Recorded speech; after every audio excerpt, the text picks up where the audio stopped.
एक जंगल में दो शेर रहते थे।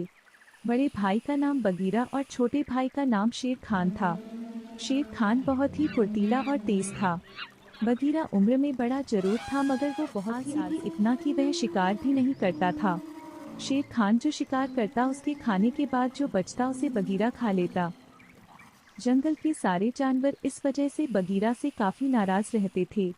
सब यही सोचते, खुद तो शिकार नहीं करता, शेर खान के किए शिकार को वह दूसरे जानवरों को खाने नहीं देता। बगीरा के इसी व्यवहार के कारण जंगल के जानवरों को भूखा भी कभी कभी रहना पड़ जाता था।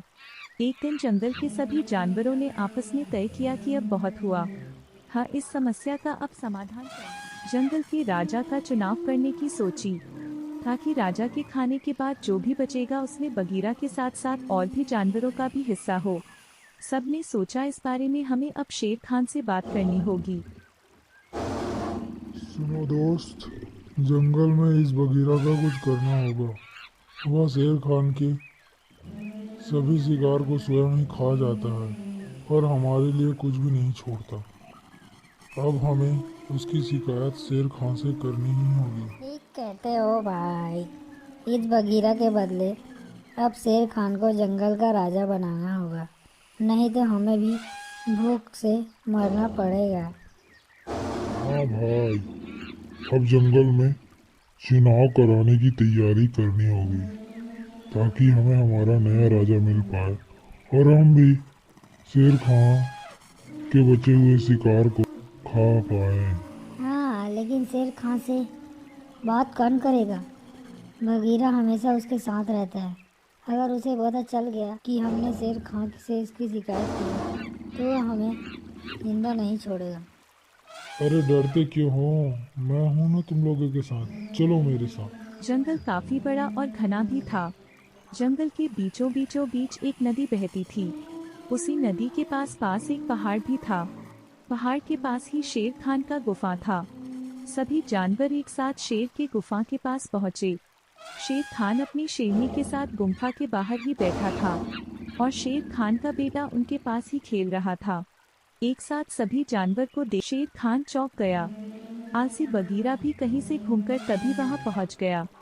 सबको एक साथ देखकर बगीरा ने तुम सब लोग यहाँ एक साथ क्यों आए हो? जंगल में सब कुछ ठीक तो है ना? कुछ गड़बड़ तो नहीं हुई? सभी जानवरों को समझ में नहीं आ रहा था। अब बोले भी तो क्या बोले, और बगीरा के सामने ही उसकी शिकायत कौन करे। बगीरा को कहीं ये बात पसंद ना आई तो अपनी जान कौन गवाए। सभी जानवर एक दूसरे को देख रहे थे। कोई कुछ नहीं बोल पा रहा था।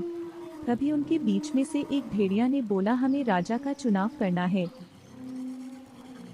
महाराज, अब हमें नए राजा की आवश्यकता है।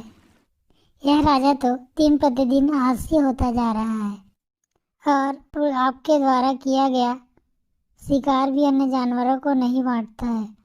हमें ऐसे राजा की आवश्यकता नहीं जो अपने प्रजा को ही भूखे मार दे। सरकार। ये सुनते ही बगीरा गुस्से में दहाड़ दिया। सभी जानवर बगीरा के इस व्यवहार से घबरा गए। तो बगीरा को शेर खान ने चुप रहने को बोला। सभी जानवर क्या चाहते ये सुनना चाहता था। अगर आप लोग जंगल में चुनाव करना चाहते हैं तो ऐसा ही होगा।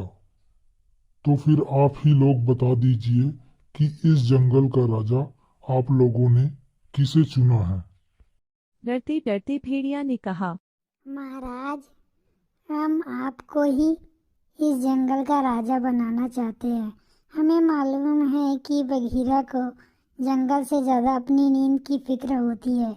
ऐसे में हम लोग उन्हें राजा की जिम्मेदारी नहीं दे सकते।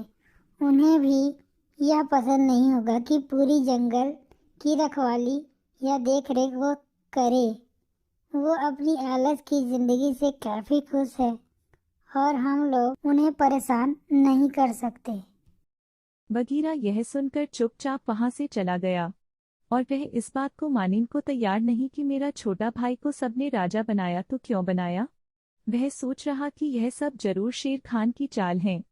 पूरे जंगल को हड़पने की कोशिश होना हो, शेर खान ने ही सबको डराया होगा इस फैसले के लिए। दूसरे दिन बगीरा चुपचाप गुफा के पास आता है तो देखता है शेर खान के बच्चा वही गुफा के बाहर खेल रहा है। तो बगीरा उसे मुंह में दबाकर भाग जाता है। जंगल में एक कौवे ने बगीरा को शेर खान के बच्चे के साथ देख लेता है, तो तुरंत शेर खान के पास जाकर बताता है। आज बघीरा आपके बच्चे को मुंह में दबाकर कहीं ले गया। शेर खान जंगल में बगीरा को ढूंढ लेता है। मैं इसे नहीं, तुम्हें मारना चाहता हूँ। तुमने मुझे धोखा दिया है। तुम जंगल के सभी जानवरों के साथ मिलकर स्वयं राजा बनना चाहते हो। मैं बड़ा हूँ, तुमसे तो पहले राजा बनने का हक सिर्फ मेरा है।